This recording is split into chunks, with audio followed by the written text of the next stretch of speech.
Hello everyone, I am Adnan and this is my first video in which I am going to teach you about some topics of operating system. So today's topic of discussion is problems we face in synchronization. What are the problems we face in synchronization? One problem is reader's writer's problem, and this problem is a classical problem of process synchronization. It is known as the classical problem. It relates to a data set such as a file that is shared between more than one process at a time. So friends, we know that there are processes which tries to access the same database. Now if the two or more processes tries to access the same database, then it may create some problem. What type of problem? The problem will be data inconsistency. So for that there is a solution, but before going to the solution we need to understand about the problem. What is the classical problem? So it relates to a data set such as a file that is shared between two or more than one processes at a time. Means at the same time, when more than one processes tries to access the same database, then what happens? Among these various processes, some are readers which can only the read dataset and they do not perform any updates. Some are writers which can both read and write in the datasets. So what do we mean with this? There are two types of processes we are taking here as an example, that readers and writers. Readers, who are readers? Readers are the one who only read the dataset. They do not update anything, they do not write anything in the database, they just read the database. But there are also writers which update the database.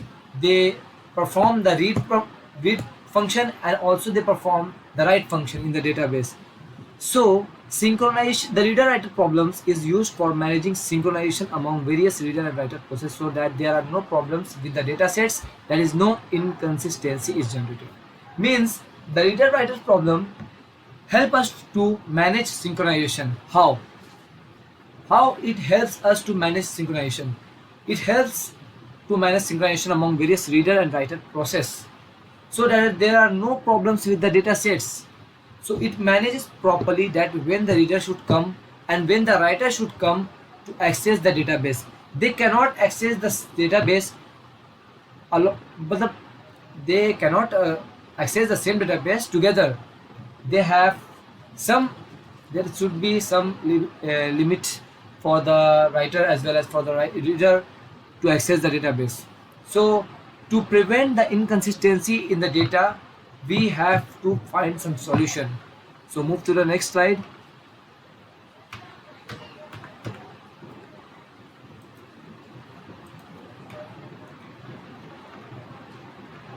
So now let's learn from an example.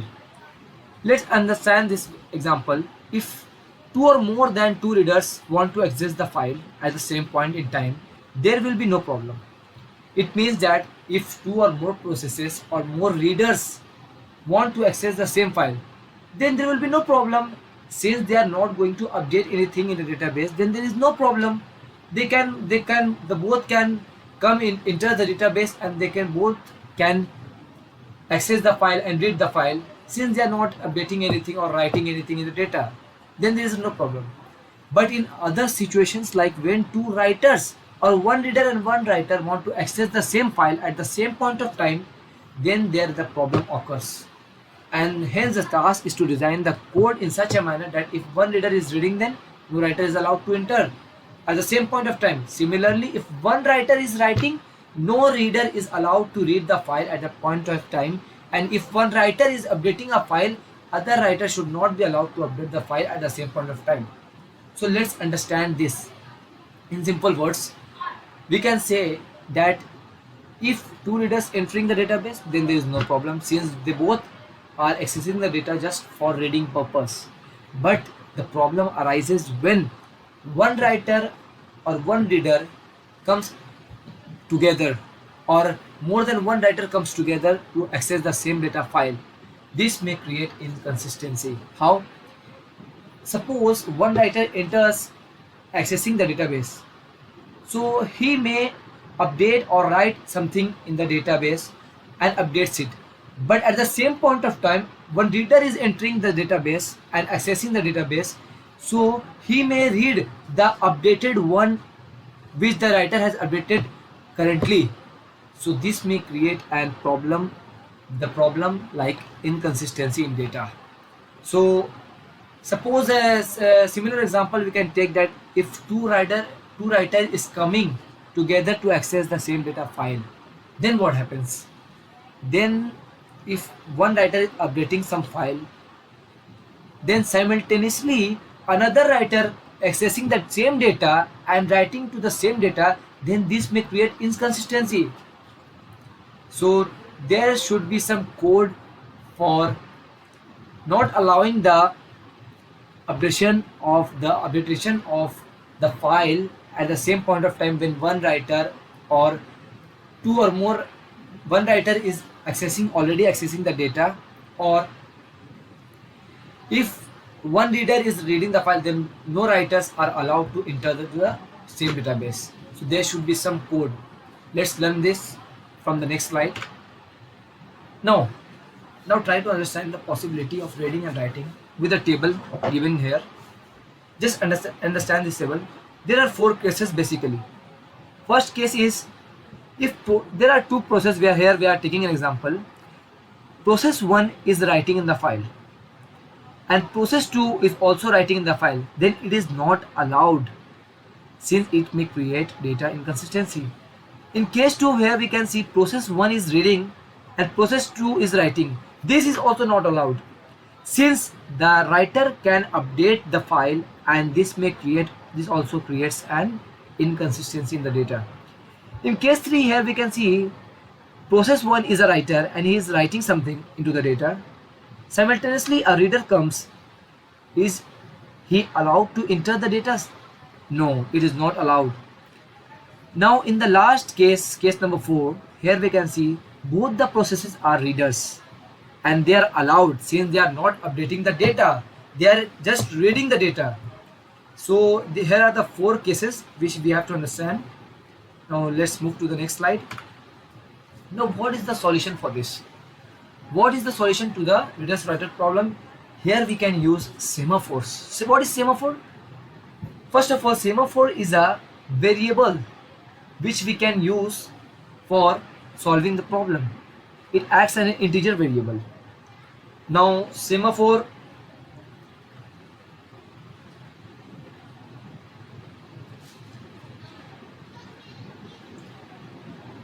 mutex. Number 1, mutex a semaphore. It is a semaphore which we initialize it to 1, which it is used to ensure mutual exclusion when read count is updated, that is when any reader enters or exits from the registration.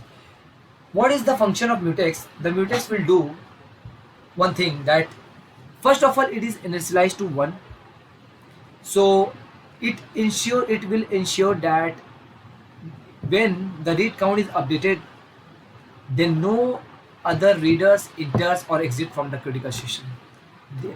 The readers are not allowed to enter the critical section or exit from the critical section when the mutex is 1. Now second semaphore, here we are taking a write semaphore.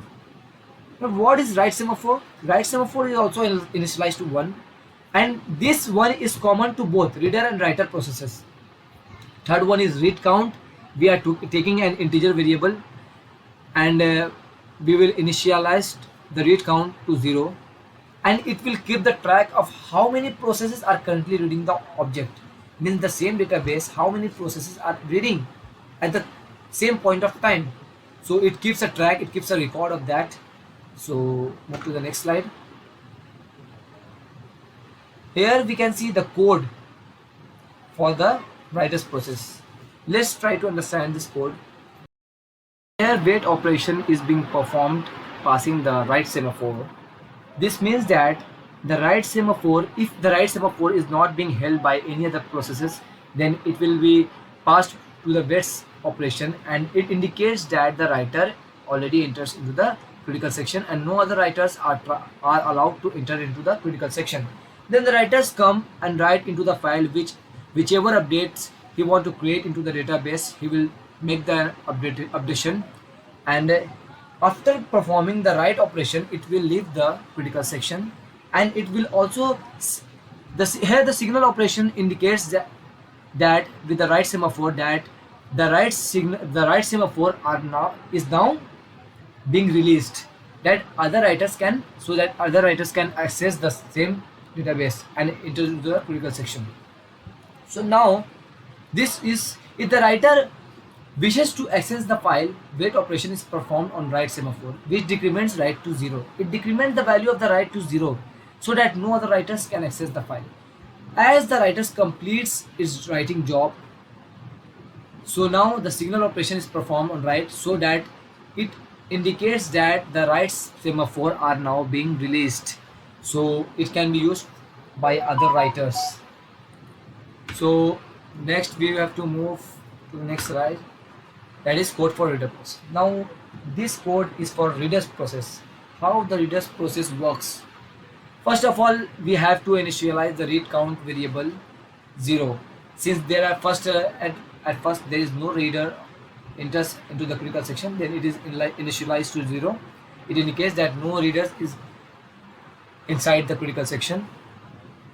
So wait signal is passed with a mutex semaphore. Wait operation is done passing the mutex semaphore. So it indicates now. So here we are using a variable read count which indicates that how many readers are accessing the database. Now at first it is initialized to 0 since there are no readers. So first wait operation has been done by passing the mutex semaphore. Whenever the read count is incremented or decremented, we will use the wait function with mutex so that no other readers or writers use the mutex semaphore or change the read count variable. So then we'll check that if read count equal to 1 means if read count equal to 1 means one reader enters, then we'll perform the wait operation by passing the write semaphore. This ensures that no writer can enter if there is even one reader. This will ensure that. So signal we will use then signal operation with mutex semaphore. This will ensure that other readers can enter while this current reader is inside the critical section. Means this will ensure that if one reader is already reading the database, then other readers might also come. They are allowed to enter the critical section. Now the reader will read the file, performs the reading operation.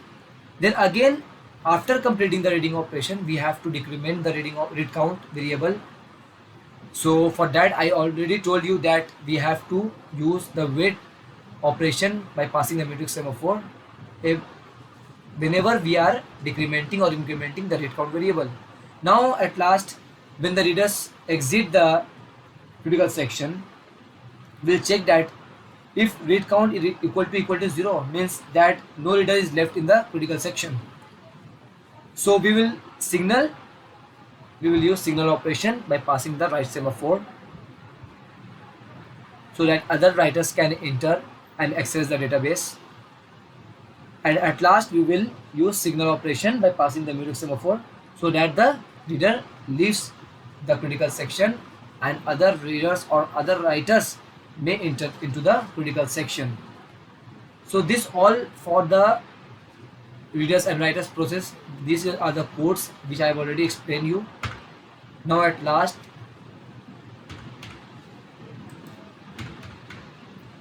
in the above code of reader, mutex and writer semaphore that have an initial value of 1, whereas the read count variable has an equal to 0. Both mutex and write are common in reader and writer's process code. Semaphore mutex ensures mutual exclusion and semaphore write handles the writing mechanism. As I already told you that mutex ensures the mutual exclusion that no other readers or writers may enter into the critical section, and the write handles the writing mechanism that writer is writing into the critical section and no other readers or writers are allowed to enter into the critical section. And the read count variable denotes the number of readers accessing the file concurrently. The moment variable read count becomes 1, wait operation is used to write semaphore which decreases the value by 1. This means that the writer is not allowed how to access the file anymore. On completion of the read operation, the read count is decremented by 1. When read count becomes 0, the signal operation which is used to write permits a writer to access the file. And at last, the write operation is released, write semaphore is released so that other writers can access the file and make an updation. So this all for today's video. Thank you and have a nice day.